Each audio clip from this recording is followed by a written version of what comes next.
بس بات ختم کرنے لگا ہوں. رومیوں نے نا حضرت عبداللہ بن حذافہ رضی اللہ تعالیٰ عنہ کو قید کر لیا تھا حضرت عمر کے زمانے میں. بڑے دلیر تھے. نوجوانوں ایک بات آپ سے کر دوں، جس آدمی کی نظر میلی ہو یا وہ لقمہ حرام کھانے والا ہو وہ بزدل ہو جاتا ہے. اچھی طرح سمجھ لیں. جو سمجھتے ہیں ہم دلیر بنے دلیر، ایک انہیں نظر پاک رکھنی چاہیے، دوسرا رزق پاکیزہ کھانا چاہیے.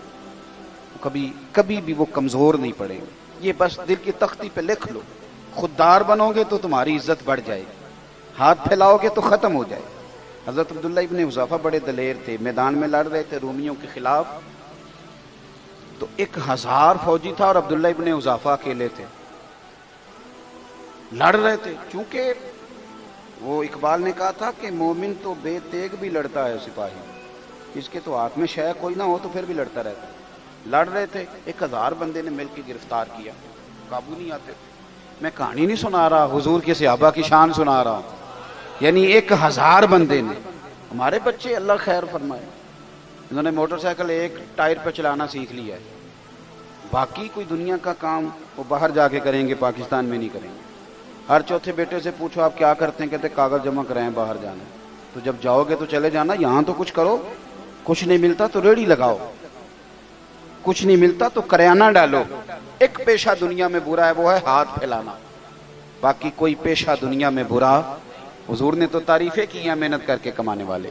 سنو دوستو، عبداللہ ابن حذافہ جب گرفتار کر لیے گئے تو روم کے بادشاہ نے کہا اسے قتل کر دو. لیکن اس کا وزیر کہنے لگا بندہ بڑا قیمتی ہے، ہم 1000 تھے تو قابو نہیں آ رہا تھا، اسے کسی طریقے سے اپنے لشکر میں شامل کرو. اس نے کہا ٹھیک ہے، 2-4 چیزیں ہوتی ہیں جن کی وجہ سے بندے قابو آ جاتے ہیں.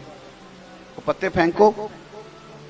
ٹھیک ہے، جناب عبداللہ ابن حذافہ کو بلا لیا تو بادشاہ کہنے لگا تیری مرضی کے پیسے، معاذ اللہ تو اپنا دین چھوڑ کے ہمارے دین میں آ جا، ویسے تیری مرضی کے. حضرت عبداللہ ابن حذافہ چاروں طرف عیسائی ہیں روم کے، اور آپ جکڑے ہوئے ہیں زنجیروں میں. آپ اس کی بات دیکھ کے تو ہنسے.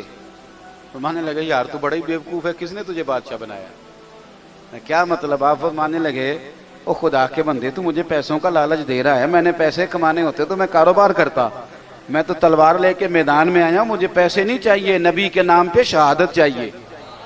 میں شہید ہونے آیا ہوں تو پیسوں کا لالچ دے رہا ہے، پیسے تو میں کاروبار کرتا. اس نے دوسرا پتہ پھینکا. کہنے لگا بادشاہی کے علاوہ، یعنی سب سے بڑا بادشاہ ہوں میں، میرے علاوہ جو تو عہدہ کہے تجھے ملے گا. پارٹیاں بدل نہیں جاتے لوگ ایک وزارت کی وجہ سے. 5 سال کسی اور کی تعریفیں،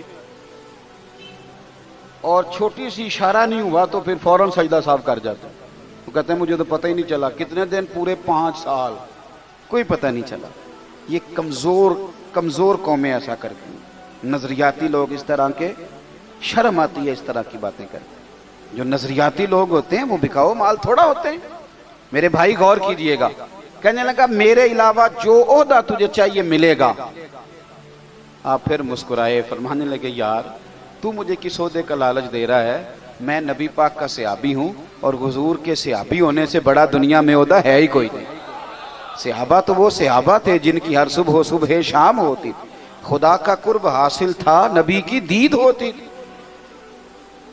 اب اس نے غصے میں کہا اس کو قید کر دو، کل اس کا فیصلہ کریں گے. نوجوانوں غور کرنا، یہ ہے عقیدہ توحید و رسالت کے ماننے والے لوگ. بادشاہ کا وزیر کہنے لگا مجھے نہیں ایک موقع دیتے؟ کہا وہ کیا؟ کہنے لگا میری بیٹی بڑی خوبصورت ہے،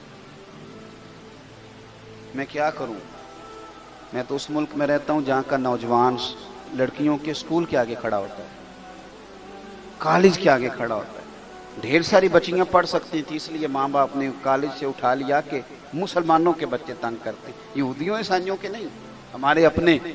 یعنی دل کے پھپھولے جل گئے سینے کے داغ سے.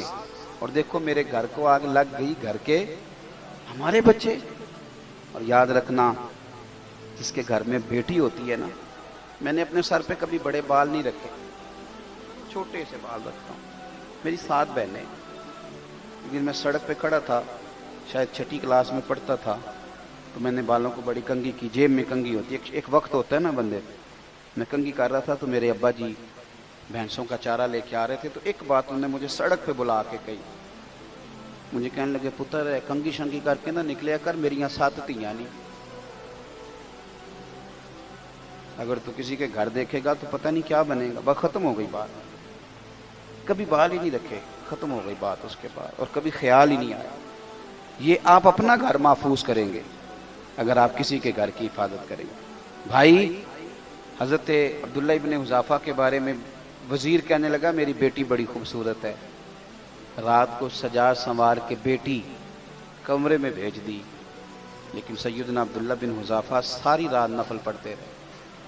ادھر دیکھو میری طرف، یہ کام ناممکن نہیں، تھوڑا مشکل ضرور ہے۔ آپ کے ذہن میں بن جائے نا کہ یہ چیز حرام ہے، یہاں کلک ہو جائے تو اس کے قریب جاتے بندے کو کہہ آتی ہے، لطف نہیں آتا۔ آپ گوشت کھا رہے تھے، 2-3 لقمے کھائے تو بڑا مزہ آیا، تو پھر کسی نے بتا دیا زکوٰۃ کے پیسوں کا ہے، اس کا منہ میں ذائقہ بدل جاتا ہے کہ نہیں؟ چلیں ایک اور مثال دیتا ہوں۔ آپ کھا رہے تھے، بڑا مزہ آ رہا تھا، تو کسی نے کان میں کہہ دیا حرام جانور کا ہے۔ پہلے مزہ آ رہا تھا، لیکن جب اس نے کہا حرام جانور کا ہے تو کیا شروع ہو جاتی ہے نا، الٹیاں آنے لگتی ہیں نا۔ کیوں؟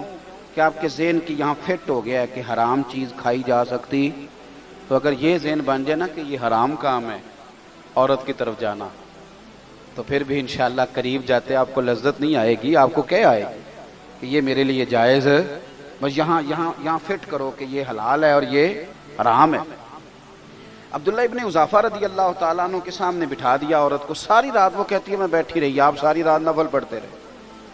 صبح کا وقت ہوا تو وہ بی بی کہنے لگی تو بندہ ہے کہ جن ہے، انسان ہے کہ فرشتہ ہے، میں ساری رات بیٹھی رہی تو نے دیکھا نہیں؟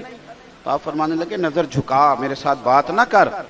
کہا تو نے دیکھا کیوں نہیں؟ کہنے لگے کیسے دیکھوں، میں مدینے والے رسول کا ماننے والا ہوں۔ صبح دروازے پہ دستک ہوئی، وزیر نے دروازہ کھولا تو بیٹی سے کہنے لگا بیٹی کیا بنا؟ تو کہنے لگی پیچھے ہٹ، تو نامحرم ہے، میں تو مدینے والے کی غلام بن گئی ہوں۔ اس نے کہا کس طرح؟ کہنے لگی جس کے غلاموں کی یہ شان ہے، آقا کا کیا درجہ ہوگا؟ پھر بادشاہ نے بلایا، کڑائی میں تیل گرم کیا، کہنے لگا انہیں جلا دو۔ جب کڑائی میں پھینکا جا رہا تھا تو آپ رونے لگے، تو بادشاہ پوچھتا ہے ڈر گئے ہو؟ فرمانے لگے ڈر نہیں گیا، سوچ رہا ہوں ایک جان ہے، کاش میری ہزاروں ہوتی۔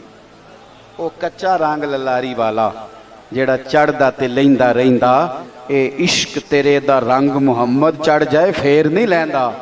حضرت عبداللہ ابن حذافہ رضی اللہ تعالیٰ عنہ کی یہ بات سنی تو بادشاہ کہنے لگا ایک شرط پہ چھوڑتا ہوں، میرا نہیں دل کرتا کہ تیرے جیسے بندے مارے جائیں۔ فرمایا شرط کیا ہے؟ کہنے لگا چل یار کچھ نہ کر، نہ تو نے پیسے لیے، نہ عہدہ لیا، نہ عورت کے چکر میں آیا، نہ موت سے ڈرا، اس طرح کر میرے ماتھے پہ ایک بوسہ ہی دے دے، میں کبھی کہہ سکوں۔ آپ فرمانے لگے چلو یہ بات قابل قبول ہے، یہ کر لیتے ہیں۔ عقیدہ توحید و رسالت آپ کو جوان کرے گا، آپ کو تگڑا کرے گا۔ آپ تو ہر وقت کے مومن ہیں، مومن کی تو سانسیں بھی چلیں اس کے رستے میں، خالص اس کی رضا میں، تو اس پر بھی اللہ اجر عطا کرتا ہے۔ تو اپنے آپ کو مضبوط کریں، اپنے عقیدے کو، افکار کو مضبوط کریں۔ جب یہ مضبوط ہو جائے گا تو زندگی آسان ہو جائے گی۔